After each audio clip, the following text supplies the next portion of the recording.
Thomas as G, a fitting send-off ride into his hometown in front of friends and family in a kit he designed for the occasion. A racer that will be remembered for his character. Cardiff witnessed a remarkable scene this weekend.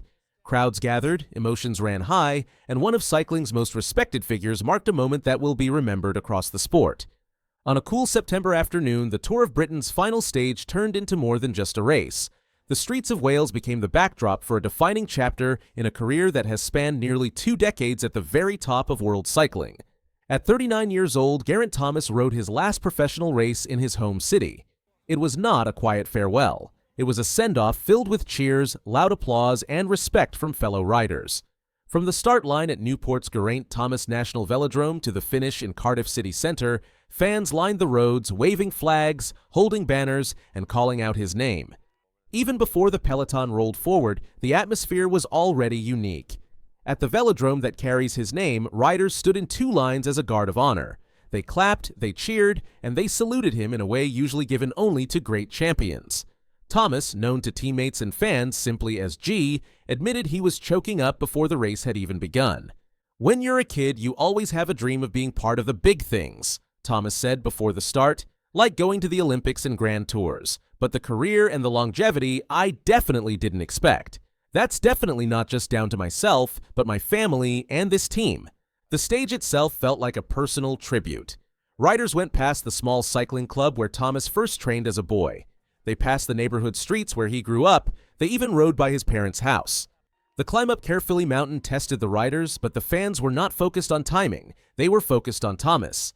By the time he reached the center of Cardiff, the roar from the supporters was overwhelming, yet the Tour of Britain was still a race, and the fight for the overall title was alive. Belgian rider Remco Evenepoel, fresh from a mountain stage win, was chasing Frenchman Romain Grégoire for the leader's jersey. But fate changed the chase.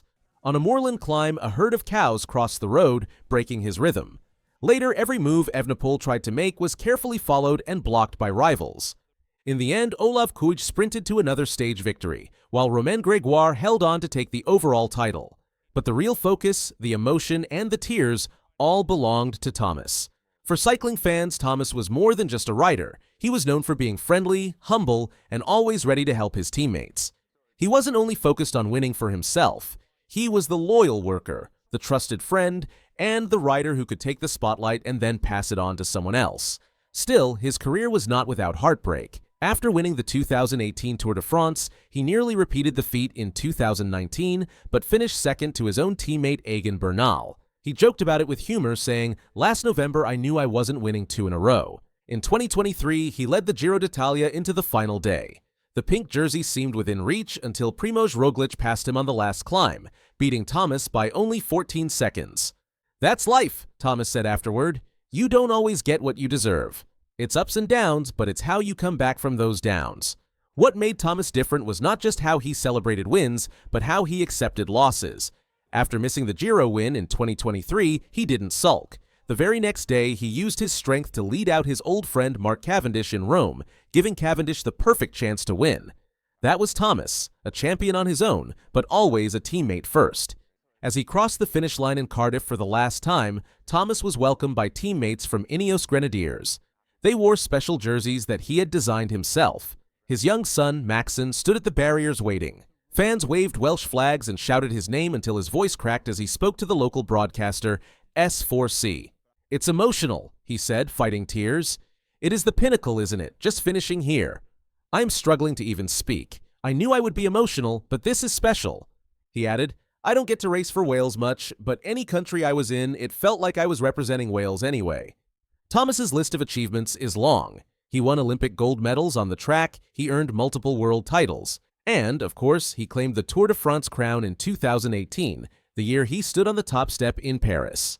He had been part of Team Sky from its beginning in 2010, which later became Ineos Grenadiers. Through those years, he grew into one of Britain's greatest cyclists, alongside names like Bradley Wiggins, Chris Froome, and Mark Cavendish. But beyond the trophies, it was about the way he carried himself. He faced crashes, injuries, and hard moments, yet he always came back. What made this farewell even more special was how it connected back to the boy from Cardiff who first fell in love with cycling. Thomas grew up training on roads that weren't glamorous, but they built his toughness. For Wales, he wasn't just a cyclist. He was a symbol that someone from Cardiff could take on the world and win. When he wore the yellow jersey in Paris, Welsh flags waved as if the entire nation had won with him. The retirement isn't the end of Thomas's cycling story. Already, plans are in motion for him to join the Ineos Grenadiers management staff ahead of the 2026 season. Under the guidance of Dave Brailsford, he's expected to mentor younger riders. "As a rider, you learn so much. I feel I can help the boys," Thomas explained. "But there's also so much behind the scenes that riders don't see. I feel like I've got a lot to give." But before all that, he'll enjoy something rare for him, a skiing holiday this winter. For the first time in nearly 20 years, he'll wake up without thinking about training or the next race. When people talk about Geraint Thomas years from now, they'll mention the yellow jersey in Paris. They'll remember the Olympic podium. They'll recall his victories, his losses, and his comebacks. But they'll also remember his humor, his humility, and his loyalty. He was the star who could win the biggest race in the world, then laugh about having 1 pint too many in the off-season. He was the friend who could lose a Grand Tour by seconds and still lead out another rider the next day.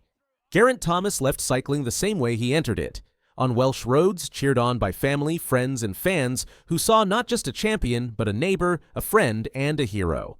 As he rolled to that final stop, the applause was not just for his wins, it was for his journey. The unthinkable has happened. Geraint Thomas has hung up his wheels. But in the hearts of cycling fans, in Wales and far beyond, his ride goes on.